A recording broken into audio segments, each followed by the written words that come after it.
model law on electronic commerce comes into effect, it promotes efficiency in delivery of government services by electronic records.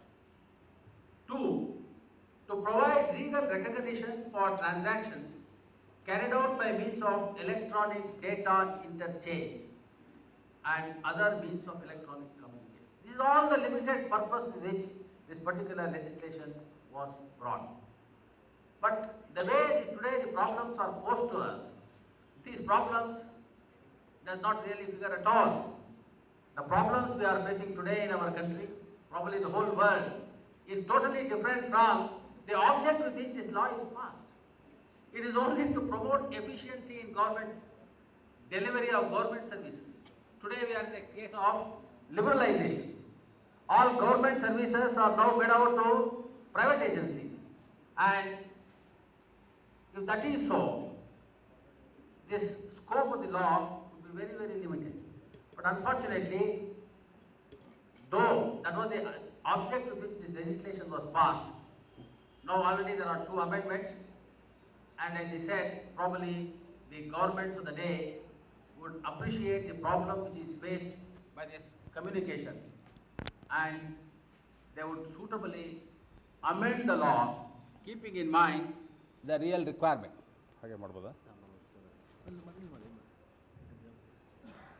The reason why I am saying is because in every forum it is said the laws which are passed by the parliament is inadequate to meet the situation. So that is true, because if you know the idea behind it or the object behind this legislation, it is very clear. Now, to understand this law, I was struggling to find out what is the scope. In this particular legislation, they have set out the scope in 2 ways. One, for what this law is not applicable, and 2, what are the existing laws which requires amendment before this law could be really effective. Now, keeping in mind the requirements of our country, probably they were fully justified in excluding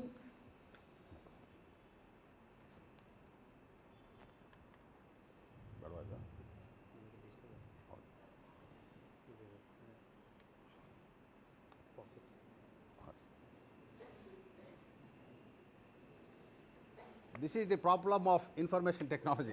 If you don't know how to operate it, it will create problem.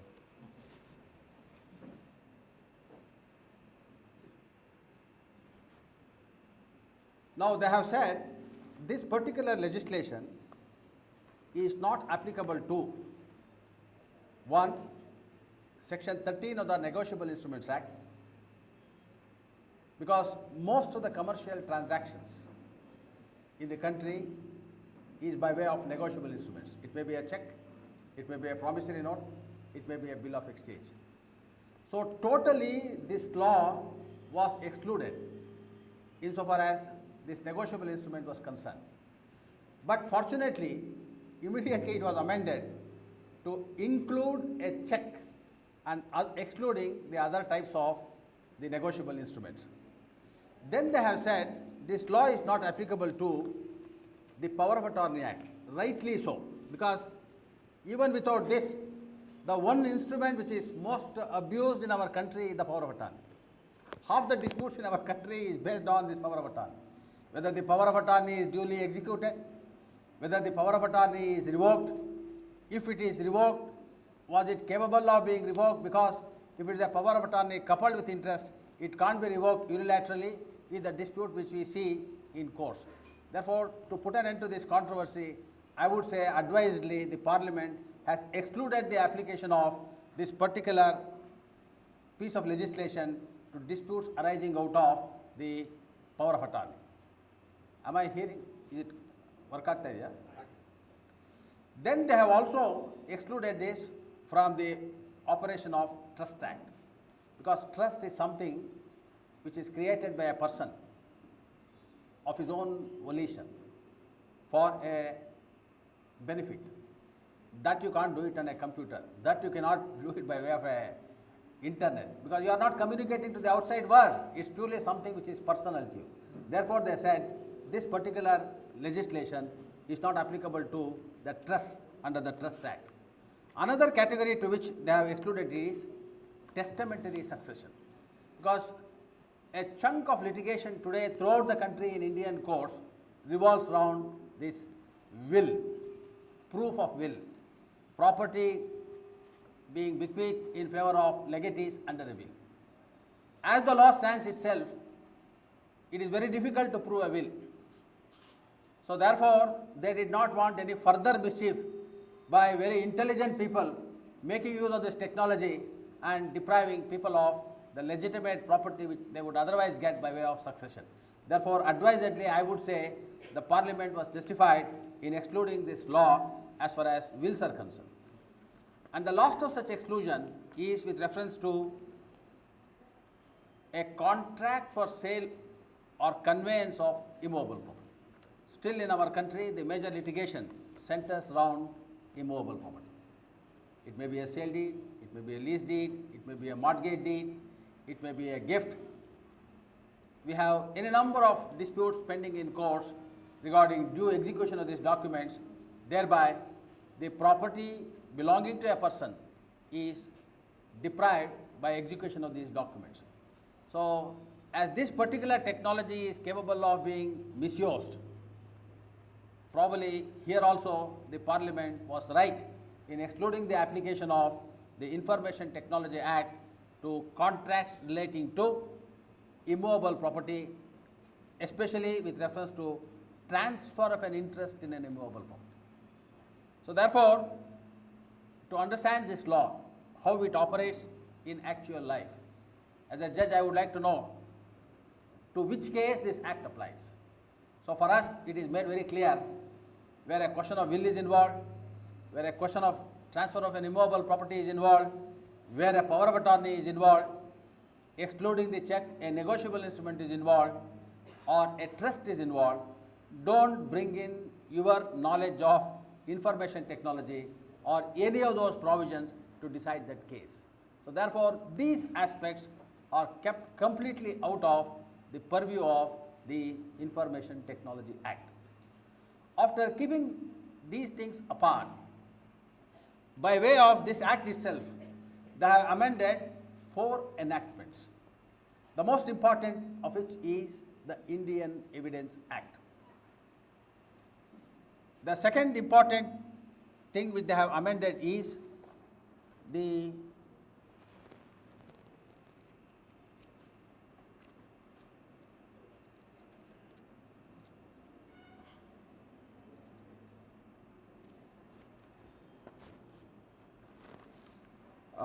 Evidence Act, Indian Penal Code, Bankers Evidence Act, and the RBI Act.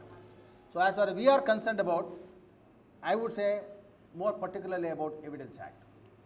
The reason is, when we talk about law, every law creates certain rights.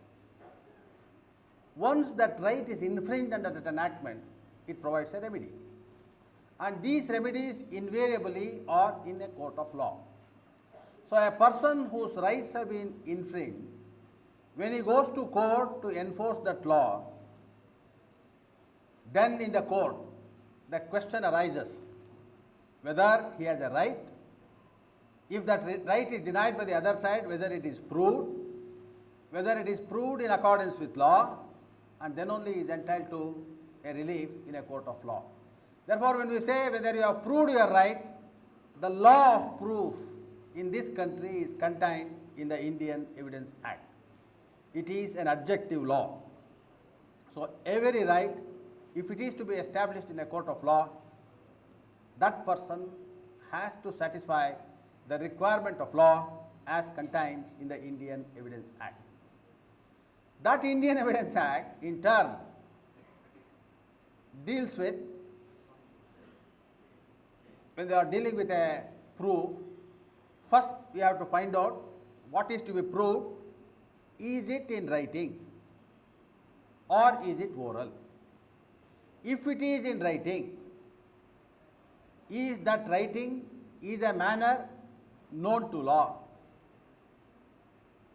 If that writing requires an attestation, execution, or affixing a signature, whether it bears the signature, whether it has been attested, whether it has been done in a manner known to law. Then it also speaks about what is called as primary evidence, the very document itself. If that is not available, secondary evidence, a substitution for that. And then it also speaks about the rules of proof of those documents, how the signatures have to be proved, and it also speaks about the presumptions in law if a document is in existence for a particular period, if it is registered. These are the questions which normally the courts look into in a court before declaration of a right. So therefore, the entire law is based on the assumption that the right of a person is reduced into writing in the form of a document. If the document requires registration, it is to be registered.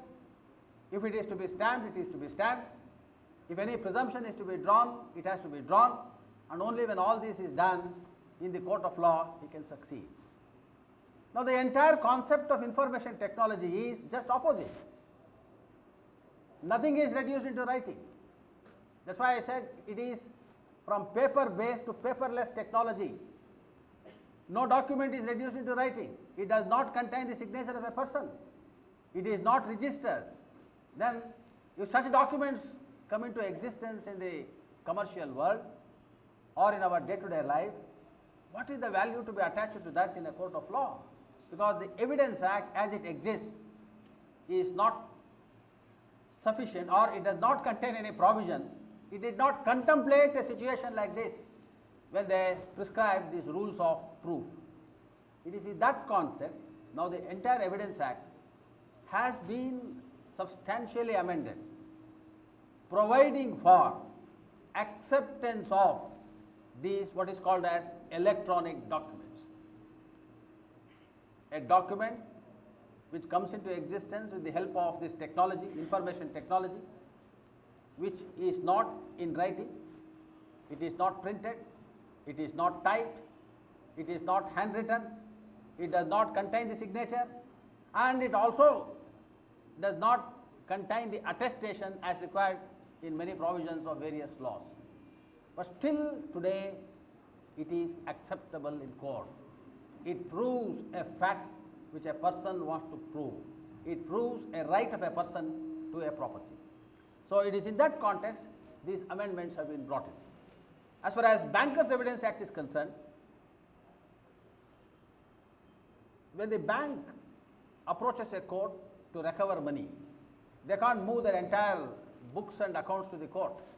So this act enabled them to prepare a statement of accounts, certify it, then the law said it is acceptable. Once the manager of a bank certifies that it is a true extract of the books of accounts maintained by us in the bank, unless the other side produces evidence to disbelieve it, court would presume to be genuine and act on that. So in a case like this, today, probably all of us who are having bank accounts and who get bank accounts will see this is a computer generated statement. It need not bear the signature. So what is the effect of that? The effect of that, because of the amendment, is though it does not bear the seal and the signature of the manager, certifying the correctness of the entries found in the statement of accounts, this law says if it is a computer generated statement coming from a proper custody, it is proof of the correctness of the contents of the accounts. Similarly, RBI Act also has been amended, and similarly they have also amended the Indian Penal Code, because when the Penal Code was enacted, it was not in the contemplation of the draftsman that after 100 years or 150 years a situation may arise where a person sitting in somewhere in the corner of the world would be committing a crime for which a provision is to be made. But nonetheless, broadly speaking, it may amount to cheating, it may amount to breach of trust, it may amount to forgery, it may amount to something within the framework. So explaining some of these aspects and introducing some other aspects, the Indian Penal Code has been now amended. So this is not sufficient. To start with, probably these amendments would serve the purpose, and with this we can look forward for our journey as far as information technology is concerned. Now, keeping this in mind, this enactment is passed. After saying this act is not applicable to these categories, after saying that we will amend these existing laws to make it relevant as far as information technology is concerned, then they have introduced, according to me, 5 sections about which I would like to speak, and then others may take over from there. The first section, which is of utmost importance, which the Parliament thought was contained in section 4. That is a section which gave recognition for the first time for electronic records. As I said, hitherto the documents or records, either they were in writing, they were typewritten, or they were in a printed form. Now things have changed. It is in an electronic form on a computer. If you want in writing, you can take out a printout, you can download it. If you don't want it, it is available on the screen. It is not there in writing, in printing, or it is typewritten. Still, you can deal with the whole world with what is available on the computer, on the screen. So now the question is, in a court of law, if a dispute arises, how are you going to prove your case on what is on a computer screen? So it is to give recognition to such records. Section 4 has been introduced, giving a legal recognition to these electronic records. So it is in that context we have to see the Evidence Act, where I said direct evidence, secondary evidence, and also what is called as public documents. Hitherto, you have to go and obtain a public document from the authority which has been conferred the power to keep those documents. So that is how the documents kept all these days, and with the introduction of this legal recognition of electronic records, the whole concept has changed. Now, hereafterward, the records will not be in any of these forums, it will be in the electronic forum. When required, you can download it, produce a printout, and that is accepted in a court of law.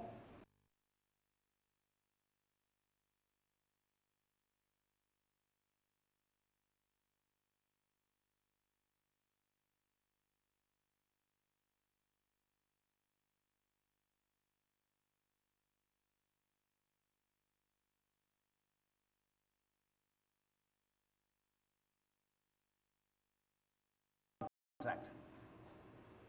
For a contract to be effective, it need not be in writing. There should be an offer, there should be an acceptance, there should be a valid consideration. If three conditions are satisfied, under the Indian Contract Act, a contract comes into existence. A contract may be oral, a contract may be in writing. So when we talk about contracts today, and the contract also says it is not necessary that agreed terms should be reduced into writing and both the parties should sign. There could be, even without this information technology, we had cases where there could be a telegram sent, an acceptance telegram, that was a valid contract. Today we are in the same position. Today, the commercial world, people do business sitting in one corner of the globe with another globe. They make an offer by way of an email. The offer is accepted by way of another email. Now the question is, if a dispute arises, if one person denies the existence of such contract, how do you prove it? And if that contract is to be signed in any particular law, how do you affix your signature when you are doing business in electronic forum or digital forum they call it? Therefore, they have now introduced the concept of what is called as digital signature. So, digitally they make a provision for affixing your signature on computer. It is in that context elaborate provisions have been made in the present enactment. What is a digital signature? How do you write the signature? how is it preserved, where it is stored, how it is opened, when it is disputed, how it is proved. Various provisions are made. Probably an expert like Mr. Visi Shankar will be able to tell us the significance of this digital signature. As a layman or a person coming from a legal background, all that I want to know is, what does the law say about a digital signature? So, law recognizes digital signature. Then the question is, if a particular document bears the digital signature of a person, having consented to the contents of that document, if that person goes back and the matter comes to court, he has to prove, the other side has to prove, look, in acceptance of the terms of the contract, he has affixed his signature, as in the case of a general contract on a paper. Then the question is, number one, whether that contract required the signature of the person. If it required, does the document bear the signature? And what is the nature of signature? Is it a digital signature? If it is a digital signature, law, how does it recognize the digital signature? And then if the digital signature itself is disputed, how the law provides the proof of such divisibility. All this is taken care of in this section 5, which first provides for legal recognition of the digital signature. Because Transfer of Property Act deals with immovable properties, whereas Contract Act deals with both movable and immovable properties. The legislature in its wisdom took care to see that there is no mischief while dealing with an immovable property. Therefore, they excluded it. In all other aspects, this Contract Act, apart from immovable property, is valid. And today, as I said, we are moving towards what is called as an intellectual property era. The value of intellectual property far, far exceeds this physical property of land and buildings. So therefore, tomorrow's commerce is purely based on these intellectual properties. And these intellectual properties are traded and encashed on this medium of information technology.